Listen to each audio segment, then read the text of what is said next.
तो दोस्तों आज मैं एक्सप्लेन करने वाला हूँ एक मलेशियन मैंडरिन लैंग्वेज की साइकोलॉजिकल हॉरर थ्रिलर मूवी को, जो कि एक काफी बढ़िया फिल्म है। आपको देखने में मजा आ जाएगा। एंडिंग तो इसकी बहुत ही बेहतरीन है। इनफैक्ट ये अवार्ड विनर भी रह चुकी है। इस मूवी का नाम है टू सिस्टर्स और रिसेंटली मैंने सकारातुल मौत नाम की फिल्म को एक्सप्लेन किया है। अगर आपने उसे नहीं देखा है तो जाकर देख लीजिए। उसका लिंक आपको नीचे पिन कमेंट में मिल जाएगा। और आप किन मूवीज की एक्सप्लेनेशन को देखना चाहते हैं जो कि काफी बढ़िया हो, आप मुझे सजेशन दीजिएगा ताकि अगली बार से उन्हीं वीडियोस के बारे में काम किया जाएगा। तो चलिए अब बिना किसी देरी के चलते हैं सीधा वीडियो की तरफ। तो मूवी की शुरुआत में हम दो बहनों को देख पाते हैं। बड़ी बहन का नाम याना है और छोटी बहन का नाम मे युई। अब याना की छोटी बहन युई रात को जाग जाती है और वो याना को ये बताती है कि उसे फिर से किसी की आवाज सुनाई दे रही है। याना कहती है कि ये बस युई का वहम है, लेकिन युई की तसल्ली के लिए वो दोनों ही नीचे जाकर देखेंगे कि वहाँ पर कोई है या फिर नहीं। फिर ये दोनों ही नीचे जाती हैं और नीचे एक रूम होता है जहाँ पर जाने के लिए उन दोनों के पिता ने मना किया था। युई कहती है कि उसे आवाज उसी रूम के अंदर से आ रही है। तो याना दरवाजे के साथ कान लगाकर सुनती है। फिर वो दरवाजे को खोलकर अंदर जाती है, लेकिन अंदर कोई नहीं था। याना युई को भी अंदर आने के लिए कहती है और जैसे ही युई रूम के अंदर जाती है तो अचानक से उसको कोई पकड़ लेता है और वो जोर जोर से चिल्लाने लगती है। यहाँ पर याना रूम के बाहर खड़ी बस उसको देख रही थी और रूम का दरवाजा अपने आप बंद हो जाता है। खैर अब इसी के साथ सीन शिफ्ट होता है और याना का असल में ये सब एक बुरा नाइटमेयर था। खैर याना उठती है और अपनी दवाइयाँ लेती है और ब्रेकफास्ट करने लगती है। याना असल में बहुत ही सेल्फिश है और उसे दूसरों की फीलिंग्स की जरा भी परवाह नहीं है। जैसे कि यहाँ पर वो एक लड़के को ये कहती है कि वो बस उसके साथ सोना चाहती है और कुछ नहीं, और उनके बीच कोई भी संबंध नहीं हो सकता, और वो लड़का वहाँ से चला जाता है। खैर अब याना एक राइटर है और उसने हाल ही में ही एक किताब लिखी है जो कि मल्टीपल पर्सनैलिटी डिसऑर्डर के ऊपर बेस्ड होती है। फिर हम याना के पब्लिशर जॉन को देख पाते हैं जिसके साथ उसका अफेयर भी चल रहा था। लेकिन याना जॉन को सीधा ये बात बोल देती है कि अब बस उनके बीच और कुछ नहीं हो सकता, उनका रिश्ता खत्म है। फिर वो इंटरव्यू में बताती है कि उसका ये मानना है कि हर एक लेडी के अंदर कहीं ना कहीं एक और पर्सनैलिटी छुपी होती है। खैर अब वो बुक साइनिंग करने लगती है क्योंकि वहाँ पर उसके काफी सारे फैंस उससे मिलने के लिए आए हुए थे। और तभी वहाँ पर हम एक अजीब सी लेडी को भी नोटिस कर पाते हैं। खैर अब बुक साइन करने के बाद में जॉन याना से उनके रिश्ते के बारे में फिर से सोचने के लिए कहता है और याना कहती है कि वो फिर से सोचकर बताएगी। जिसके बाद में याना के पास एक लड़की आ जाती है जो कि याना की फैमिली लॉयर कंपनी से थी। वो बताती है कि याना के पिता ने खत्म होने से पहले वसीयत में याना और उसकी छोटी बहन युई के नाम प्रॉपर्टी करी है और उनका पुराना घर बेचकर जो भी पैसे मिलेंगे वो भी उन दोनों के बीच डिवाइड हो जाएंगे, लेकिन इससे पहले उसे युई की मंजूरी लेनी होगी। अब याना घर आकर युई और अपने बचपन की फोटोज को देखने लगती है और उनके बचपन का हम एक विजन भी देख पाते हैं जिसमें हम उन दोनों की मॉम का फ्यूनरल देखते हैं। और उस दिन याना ने युई को हमेशा उसके साथ रहने का प्रॉमिस किया था। खैर फिर याना युई के हॉस्पिटल जाती है जहाँ पर डॉक्टर याना को बताती है कि युई अब ठीक है और उसे अब बाहर की दुनिया में घुलने मिलने देना चाहिए। असल में याना की छोटी बहन को मेंटल डिसऑर्डर्स थे और वो कई सालों से इस मेंटल असाइलम के अंदर थी। फिर हम युई को देख पाते हैं और याना उसे लेकर अपने घर चली जाती है। अब रात को जब याना युई के बाल बना रही थी तब युई बताती है कि जब याना उसे इतने वक्त तक मिलने नहीं आई तो उसे लगा कि याना ने उसको छोड़ दिया है, वो उसे याद नहीं करती। लेकिन याना इस पर काउंटर करते हुए कहती है कि उसको अपनी एक किताब लिखनी थी और इसलिए वो उसे मिलने नहीं आ पाई। लेकिन अब वो फिर कभी भी युई को छोड़कर नहीं जाएगी। अब रात को जब याना की आंख खुलती है तो उसे बिस्तर पर अपनी बहन नहीं दिखाई देती। तो ढूंढने पर उसे युई एक काउच पर बैठी मिलती है और वो याना को बताती है कि उसे बचपन की कोई बात याद ही नहीं है और वो जानना चाहती है कि बचपन में उस घर के अंदर उस रूम के अंदर क्या हुआ था, यानी कि उस शुरुआती सीन में। युई ये कहने लगती है कि उसे उस घर के अंदर जाकर पता करना है कि उस रात रूम के अंदर क्या हुआ था और याना भी इसके लिए मान जाती है, यानी कि अपने पुराने घर में जाने के लिए वो दोनों ही रेडी थे।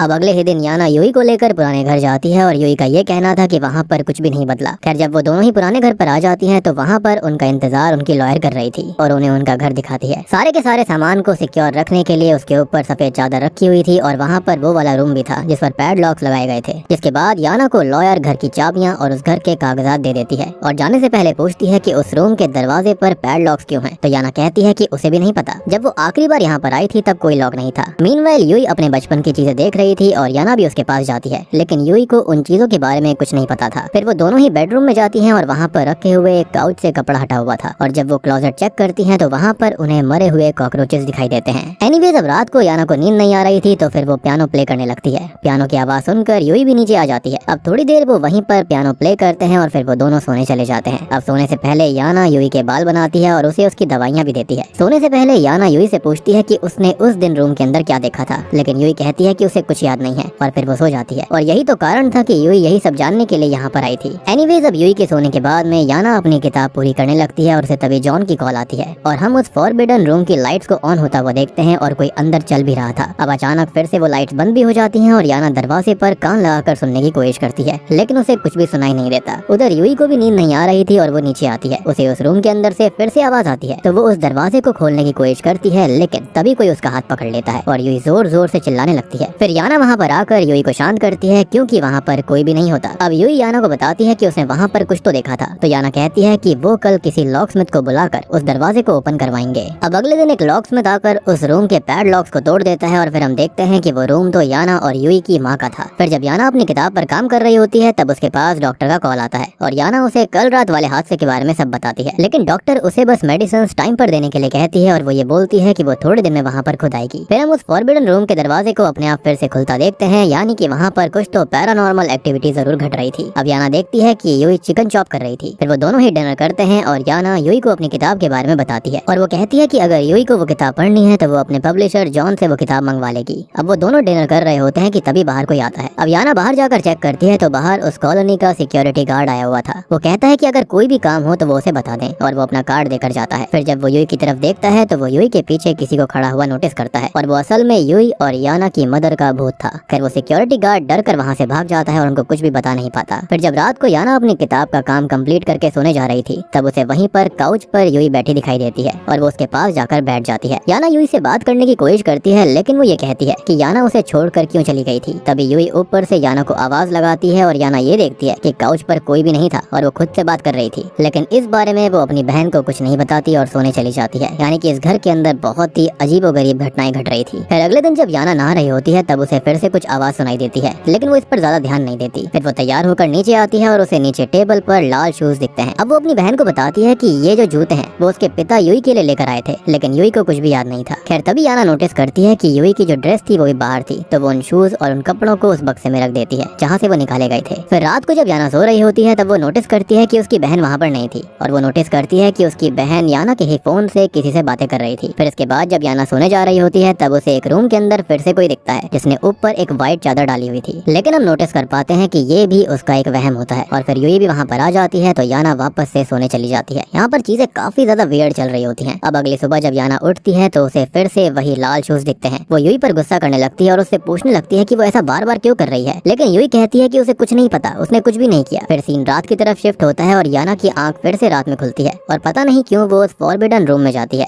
लेकिन उसे वहाँ कोई नहीं दिखता। लेकिन तभी अचानक से उसे किचन में से किसी के कुछ चॉप करने की आवाज आ रही थी। अब याना जाकर चेक करती है तो उसे अपनी माँ का भूत दिखाई देता है जो कि खाली बोर्ड पर चॉपर चला रहा था। ये सब देखकर याना बहुत डर जाती है और जब वो वापस से देखती है तो वहाँ कोई नहीं होता। अब ये सब आवाज सुनकर यूई वहाँ पर आती है, अपनी बहन को शांत करती है, जिसके चलते याना फिर से सोने चली जाती है। यहाँ पर तो सब कुछ उल्टा ही लग रहा था। मुझे ऐसा लग रहा है कि यहाँ पर यूई नहीं बल्कि याना बीमार लग रही है, या फिर ये भी कहा जा सकता है कि याना इस घर के अंदर आकर ऐसी हो गई थी। अब अगली सुबह जब याना उठती है तो हम साफ देख पाते हैं कि उसकी हालत बहुत ही ज्यादा खराब होती जा रही थी। उसे ब्रश करते वक्त भी वॉश बेसिन में डेड कॉकरोचेस दिखाई देते हैं, लेकिन रियल में वहाँ पर कुछ भी नहीं होता। फिर याना विंडो से बाहर देखती है तो यूई असल में उनके लॉयर से बात कर रही थी और जब उसकी बहन अंदर आती है तो याना उससे ये पूछती है कि वो लॉयर से क्या बातें कर रही थी। तो यूई कहती है कि वो बस डॉक्यूमेंट्स देने आई थी। तो यहाँ पर याना यूई से वो डॉक्यूमेंट्स ले लेती है और कहती है कि अगली बार से वो उसे बताए अगर वहाँ पर कोई भी आता है तो, क्योंकि वो उसकी बड़ी बहन है और वो उसकी माँ की तरह ही एक्ट कर रही थी।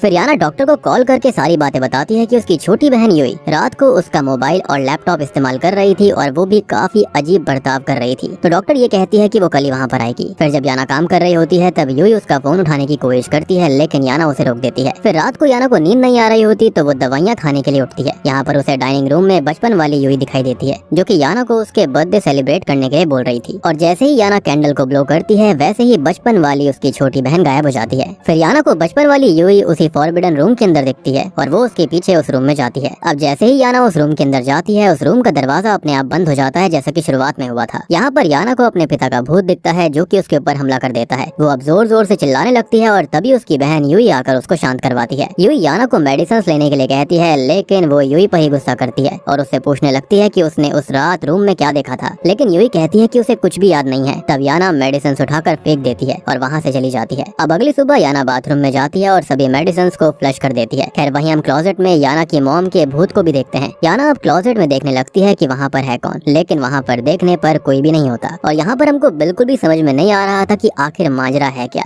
जब याना बाहर आती है तो उसे बाहर टेबल पर उसी की लिखी किताब मिलती है, लेकिन उसके बैग पर राइटर का नाम यूई था और उसकी पिक्चर भी थी। अब दूसरे रूम के अंदर उसे शॉकिंगली डॉक्टर, उसकी छोटी बहन यूई और एक आदमी मिलता है। और दोस्तों अब यहाँ पर खुलते हैं इस मूवी के बहुत बड़े असली पत्ते। एक बहुत ही बड़ा शॉकिंग ट्विस्ट कहानी में में आता है। असल में बीमार यूई कभी थी ही नहीं, बल्कि बीमार तो याना थी, इसलिए तो वो मेडिसिन ले रही थी। और वो आदमी जो यहाँ पर बैठा था वो जॉन होता है और वो यूई का बॉयफ्रेंड होता है और उसका पब्लिशर। यानी कि यहाँ पर किताब लिखने वाली उसकी बहन याना नहीं बल्कि यूई खुद होती है। लेकिन याना जो कि बीमार थी उसे ये सब एक साजिश लग रही होती है, लेकिन तभी उसकी बहन कहती है कि यही सच है और हम देखते हैं कि सच में यूई नहीं बल्कि याना बीमार थी। बेसिकली याना यहाँ पर अपनी छोटी बहन यूई की ही लाइफ को खुद के अंदर इमेजिन कर रही थी जैसे कि वो उसे जी रही है। हम ये देख पाते हैं कि याना तो हॉस्पिटल में थी और याना को लेने यूई गई थी हॉस्पिटल में, ना कि अपोजिट हुआ था। और उस लॉयर ने चाबियां भी यूई को ही दी थी। उस रात जब याना की माँ ने उसका हाथ पकड़ा था उस दिन भी याना ही चिल्ला रही थी। अब उस रात उस सिक्योरिटी गार्ड ने याना के पीछे गोश्त को देखा था और उस रात जब याना ने यूई को मोबाइल पर किसी से बात करते हुए सुना था तो यूई उस रात डॉक्टर से ही बात कर रही थी, क्योंकि याना खुद को यूई समझने लगी है। याना को ये सब इन्वर्टेड यानी कि उल्टा लग रहा था। असल में राइटर जो है ना वो यूई है और हॉस्पिटल के अंदर जो बीमार थी वो याना खुद है। और याना ने एक दूसरी पर्सनैलिटी डेवलप कर ली थी जो कि उसकी खुद की बहन यूई की थी।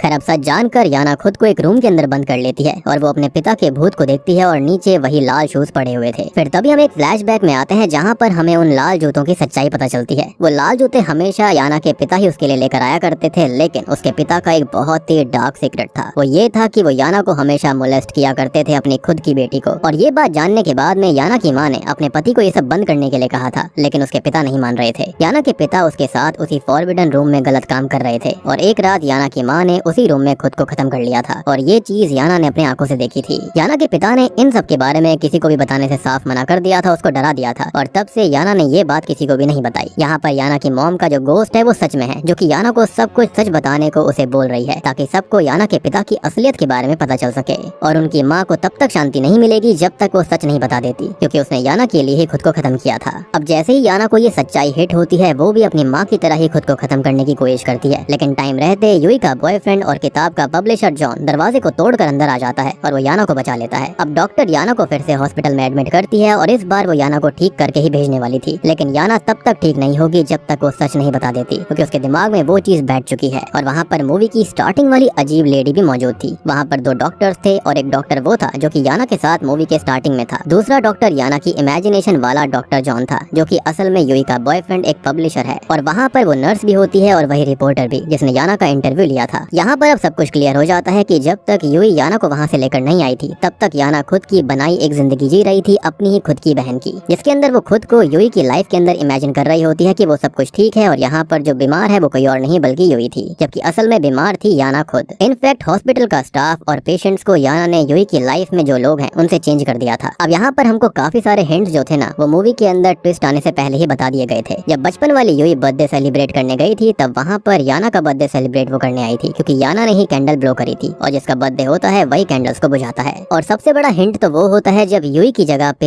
याना दवाइयाँ खा रही थी, क्योंकि अगर यूई बीमार होती तो वो दवाइयाँ खाती, तो याना का दवाइयाँ खाना बहुत ही ज्यादा वियर्ड था। एनीवेज मूवी के एंडिंग सीन में हम हॉस्पिटल के अंदर याना के पास में उसकी माँ के ही भूत को आते हुए देखते हैं और इसी के साथ हमको ये बात पता चल जाती है कि याना हमेशा के लिए हॉस्पिटल में रहने वाली है और वो कभी ठीक नहीं हो पाएगी, क्योंकि उसके पिता ने जो उसको डराया और जो ट्रॉमा बचपन में दिया वो कभी भी किसी के सामने रिवील नहीं करेगी। और बूम, इसी के साथ में ये मूवी यहीं पर खत्म हो जाती है। तो दोस्तों ये थी टू सिस्टर्स फिल्म की कहानी। उम्मीद करता हूँ कि आपको फिल्म अब अच्छे से समझ में आ गई होगी। मैंने आपको सारी की सारी डिटेल्स ऑलरेडी इसके अंदर बता दी हैं। यहाँ पर कोई भी थियोरी या फिर कुछ भी चीज नहीं है। बेसिकली यहाँ पर कभी भी यूई बीमार नहीं थी, याना बीमार थी और वो हमेशा अपनी बहन की जिंदगी को इमेजिन कर रही थी जो कि वो बनना चाहती थी। वो होता है ना कि इंसान कुछ बनना चाहता है लेकिन किसी रीजन की वजह से वैसा हो नहीं पाता, तो वो उस चीज को इमेजिन करने लगता है और सोचता है कि मैं वही हूँ। वो काफी खुश रहता है। तो यहाँ पर याना के साथ में वही चीज हो रही थी और इस चीज को ट्रिगर करने वाले 2 मोमेंट्स होते हैं। सबसे पहला तो ये कि जो उसको उसके पिता बचपन से ही मोलेस्ट करते आ रहे थे वो सबसे बड़ी चीज थी। सेकंड, जब उसने खुद की माँ को वहाँ पर खत्म करते हुए उस रूम के अंदर देख लिया था, यानी कि उस फॉरबिडन रूम के अंदर, उसके बाद से ही उसका दिमाग बिल्कुल ही खत्म हो गया था। इनफैक्ट जो स्टार्टिंग वाला सीन था ना वहाँ पर भी यही चीज वहाँ पर हुई थी और याना बस खुद को इमेजिन कर रही थी कि वहाँ पर कोई भूत प्रेत था, जबकि वहाँ कोई भूत प्रेत स्टार्टिंग में नहीं था। उसकी माँ ने वहाँ पर खुद को खत्म किया था। तो उम्मीद करता हूँ कि आपको ये फिल्म पसंद आई होगी। पसंद आई है तो वीडियो को लाइक कर दीजिए, चैनल के ऊपर नए हैं तो सब्सक्राइब कर लीजिए। और हाल ही में मैंने सकारातुल मौत नाम की एक इंडोनेशियन हॉरर फिल्म को एक्सप्लेन किया है, काफी बढ़िया है। अगर आपने नहीं देखा है जाकर देख लेना, उसका लिंक आपको नीचे कमेंट सेक्शन में मिल जाएगा। तो मैं आप सबको मिलता हूँ अगली वीडियो के साथ में, तब तक के लिए